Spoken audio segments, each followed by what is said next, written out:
Selamat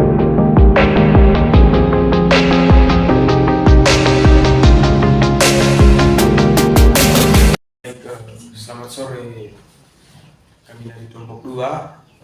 Pada sore hari ini ingin menjelaskan materi berkaitan dengan masa pemerintahan Orde Baru serta kaitan masa pemerintahan Orde Baru dengan kehidupan politik sekarang, dan kami akan jelaskan itu secara terperinci berkaitan dengan materi tersebut. Yang pertama, bagaimana latar belakang dari pemerintahan Orde Baru di Indonesia. Yang kedua, kondisi perekonomian pada masa Orde Baru. Yang ketiga, tuntutan Tritura. Yang keempat, Super Semar. Terus ciri-ciri pemerintahan Orde Baru, yaitu yang pertama, lebih fungsi ABRI, terbatasnya pilihan politik, pembangunan yang masif, serta pemerintahan sentralistik. Selain itu, ada pula perkembangan ekonomi, politik, dan perkembangan lain pada masa Orde Baru, runtuhnya Orde Baru, dan yang terakhir, kesimpulan berkaitan dengan materi ini. Yang pertama, latar belakang Orde Baru. Setelah gerakan 30 September 1965, berdasarkan berbagai bukti yang berhasil dikumpulkan Partai Komunis atau yang lebih dikenal dengan sebutan PKI, itu sebagai dalangnya. Dalam hal ini, itu memicu kemarahan rakyat, bentrokan fisik antara masyarakat yang setia pada Pancasila serta Undang-Undang tahun 1945 dengan masa PPKI terjadi di Jakarta serta berbagai daerah di Indonesia. Kita tahu ini gerakan PKI ini merupakan suatu gerakan yang melanggar hak asasi manusia. Pada masa itu dilakukan oleh golongan yang kontra dengan masa pemerintahan Orde Baru, yaitu masa di mana Soeharto menjabat. Pada waktu itu terjadi pembunuhan 7 jenderal. Sementara itu, untuk mengisi kekosongan kepemimpinan Angkatan Darat pada tanggal 14 Oktober 1965, Panglima Kostrat atau Pangkop Kamtib Mayor Soeharto diangkat sebagai Panglima Angkatan Darat. Bersama dengan itu, dimulai tindakan-tindakan pembersihan terhadap unsur-unsur PKI dan ormasnya. Dalam hal ini itu, Soeharto itu dianggap sebagai salah satu aktor utama atau tokoh utama pada masa itu berkaitan dengan gerakan PKI. Selanjutnya itu kondisi perekonomian.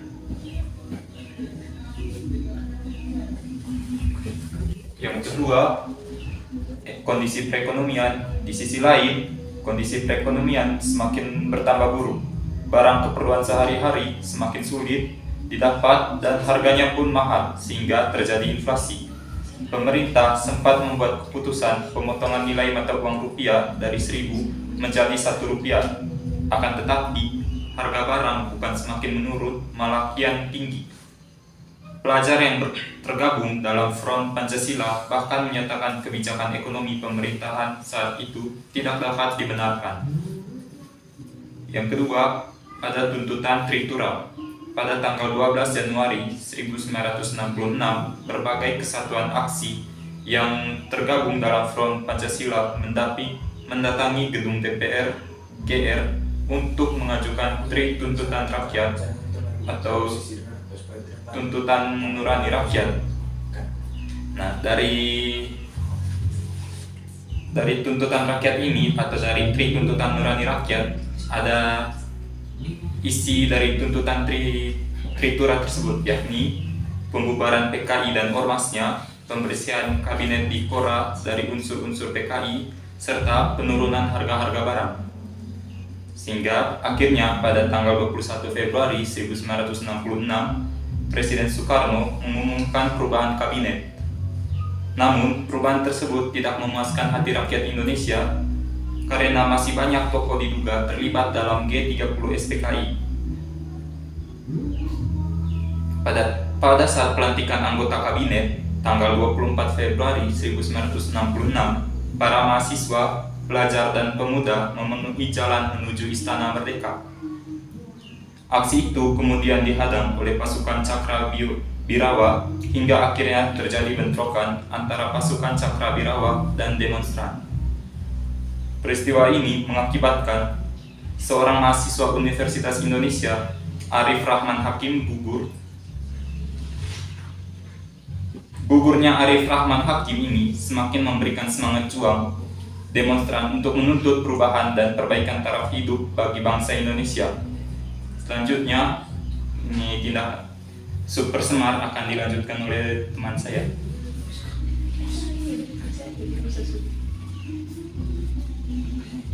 Selanjutnya, Super Semar. Melihat situasi semakin tak terkendali, Presiden Soekarno akhirnya menyusun surat perintah 11 Maret untuk Jenderal Soeharto. Isi Super Semar adalah untuk mengendalikan kondisi negara dan mengamankan wibawa pemerintah. Soeharto akhirnya mengatasi keadaan serba tidak menentu dan sulit terkendali, sehingga pada Orde Baru pun dimulai. Surat perintah ini digunakan oleh Soeharto untuk memenuhi tuntutan Tritura seperti pembubaran PKI, penangkapan menteri yang diduga terlibat dalam G30S PKI, dan membentuk kabinet baru dan menjalankan pemerintahan Orde Baru. Ciri-ciri pemerintahan Orde Baru. Demi fungsi ABRI. Banyak prajurit memiliki dari berbagai pangkat, jabatan dan angkatan kerja ikut bekerja dalam pemerintahan, seperti jabatan-jabatan lurah dan kepala desa. Hal ini dianggap sebagai tanda penguatan KKN atau korupsi dan nepotisme dalam resmi Orde Baru. Yang kedua, terbatasnya pilihan politik.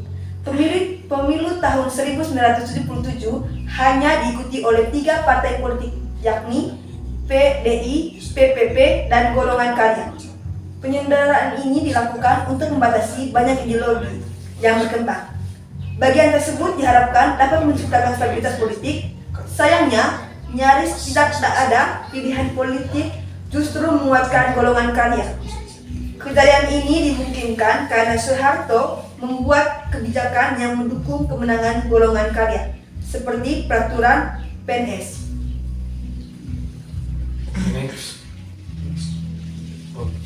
Oke, yang berikutnya pemerintahan sentralistik. Sistem pemerintahan sentralistik menguatkan kekuasaan pusat terhadap daerah. Hal ini disebabkan ketergantungan yang tinggi dari pemerintahan daerah atau keputusan pemerintahan pusat. Pada masa Orde Baru, kebijakan pemerintahan sentralistik ini berupa kebijakan ekonomi dan pembangunan, sekaligus penerapan kebijakan politik. Selanjutnya, perkembangan ekonomi dan politik pada masa Orde Baru. Ekonomi Indonesia pada masa Orde Baru membaik dalam waktu singkat. Hal ini terjadi karena bantuan aliran modal yang dibuka lebar melalui konsorsium IGGI. Rezim Orde Baru dapat membuat kestabilan ekonomi bahkan sebelum tahun 1970. Pembangunan ekonomi nasional Orde Baru dilakukan melalui Repelita. Program Repelita ini didasarkan atas pemerataan pembangunan pertumbuhan ekonomi dan stabilitas nasional. Selanjutnya, perkembangan politik. Perkembangan politik pada masa Orde Baru selama 32 tahun memiliki proses politik sangat dinamis. Pemerintah berhasil menyelenggarakan 6 kali pemilu pada tahun 1971, 1977, 1982, sampai 1998. Namun semua proses demokrasi tersebut dimenangkan oleh golongan karya dan Presiden Soeharto untuk menjabat kembali. Hal ini dinilai sebagai cara pemerintah mempertahankan kekuasaannya.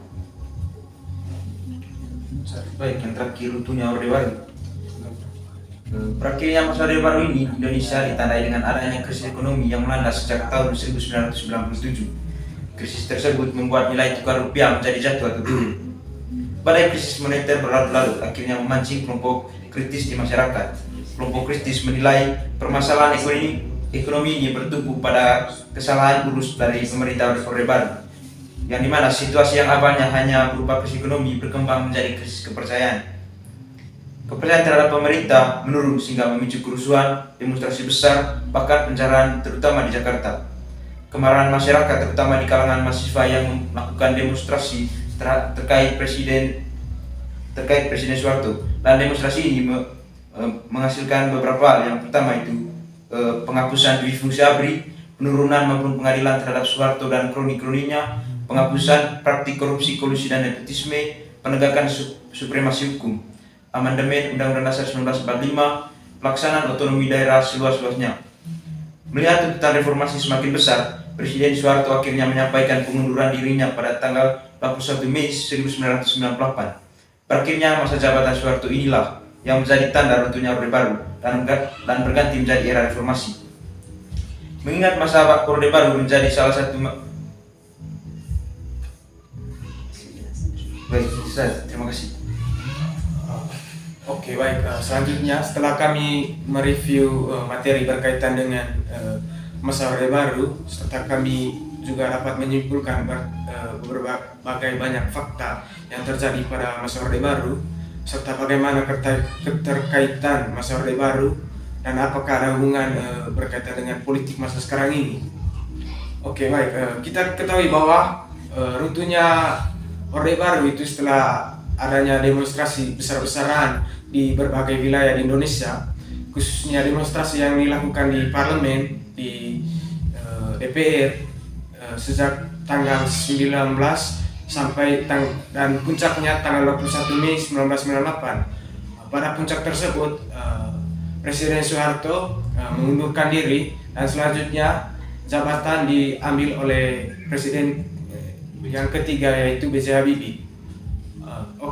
Pada masa pemerintahan B.J. Habibie atau pemerintahan baru setelah masa Orde Baru, dan kita kenal sampai sekarang bahwa berakhirnya masa tersebut itu ditandai dengan beberapa hal yang dihapus berkaitan dengan masa Orde Baru, yaitu dui fungsi ABRI serta penghapusan kebijakan dari Presiden Soeharto, dan selanjutnya sistem di Indonesia berubah menjadi sistem yang atau masa yang kita kenal dengan masa reformasi, dan itu berlangsung sampai sekarang ini. Oke, baik. Selanjutnya kaitan dengan pemerintahan Orde Baru dengan sistem politik sekarang ini, bahwa menurut saya dan teman-teman kelompok setelah kami berdiskusi berkaitan dengan materi ini dan bagaimana kaitannya dengan masa politik Indonesia sekarang ini, menurut saya masa politik sekarang ini belum bisa dikatakan stabil. Alasannya, di Indonesia masih banyak berbagai isu atau masalah-masalah yang membuat politik kita tidak stabil. Salah satunya itu maraknya terjadinya korupsi dan nepotisme di kalangan para pejabat atau para petinggi pemerintahan, baik di daerah ataupun di pemerintahan pusat. Selain itu, sistem di Indonesia juga kami rasa itu tajam ke bawah tumpul ke atas, yang artinya dalam proses penegakan hukum, siapapun yang menjadi tersangka atau yang membuat sebuah tindakan kesalahan kriminal ataupun hukum, itu dilihat dari orang atau siapa yang menjadi tersangka. Contohnya kita lihat kasus Setia Novanto yang merupakan mantan ketua DPR Indonesia sebelum Puan Maharani ataupun sebelumnya. Kita ketahui bahwa dia itu mendapatkan hukuman yang pertama itu seumur hidup, tapi karena ada pertimbangan, mungkin karena ada kroni-kroni ataupun melihat bahwa Setia Novanto ini merupakan ketua DPR, orang besar, akhirnya ada kejanggalan yang pertama pada saat ada acara Najwa Shihab, mereka melakukan sidak di penjara, mereka melihat bahwa begitu banyak kejanggalan yang ada di penjara. Yang pertama, kamar Setia Novanto itu dirubah dan label atau nama Setia Novanto itu terlihat jelas bahwa nama tersebut itu dirubah sebelum Najwa Shihab datang. Mereka melihat bahwa karena ada indikasi atau ada bocoran bahwa Setia Novanto itu bukan masa tinggal di penjara tapi tinggal di hotel, karena fasilitas yang menunjang kehidupan Setia Novanto di penjara, setelah dia pun bisa melakukan bisnis walaupun dia sedang di penjara. Oke, itu saja yang bisa kami sampaikan. Kesimpulannya bahwa begitu banyak kejanggalan yang terjadi pada masa Orde Baru, karena pada masa Orde Baru adalah masa yang cukup kelam, dan peristiwa pada masa Orde Baru itu peristiwa yang sangat menyakitkan. Begitu banyak rentetan peristiwa yang terjadi, dan peristiwa itu lebih tepat atau lebih khususnya itu sangat melanggar hak asasi di Indonesia. Oke, terima kasih. Saya akan melanjutkan pemaparan materi yang dilakukan oleh teman-teman saya. Di sini saya akan menambahkan sedikit materi tentang perbedaan demokrasi Pancasila, era Orde Baru, dan era reformasi. Yang pertama, pemilu di era reformasi jauh lebih demokratis daripada era sebelumnya. Yang kedua, rotasi kekuasaan di era reformasi berlangsung dan pemerintah pusat sampai ke kegiatan desa, sebaliknya di era Orde Baru. Yang ketiga, di era reformasi praktik penarik pegawai pemerintah berlangsung terbuka. Yang keempat, di era reformasi masyarakat lebih bebas menyatakan pendapat dan pers. Yang kelima, semua warga negara berhak atas akses pendidikan di era reformasi di masa Orde Baru masyarakat tak memiliki hak untuk mendapatkan pendidikan. Dan yang keenam, banyak partai politik yang bermunculan di era reformasi. Sebaliknya, di masa Orde Baru hanya satu partai yang diutamakan. Itu saja tambahan materi yang bisa saya sampaikan. Terima kasih.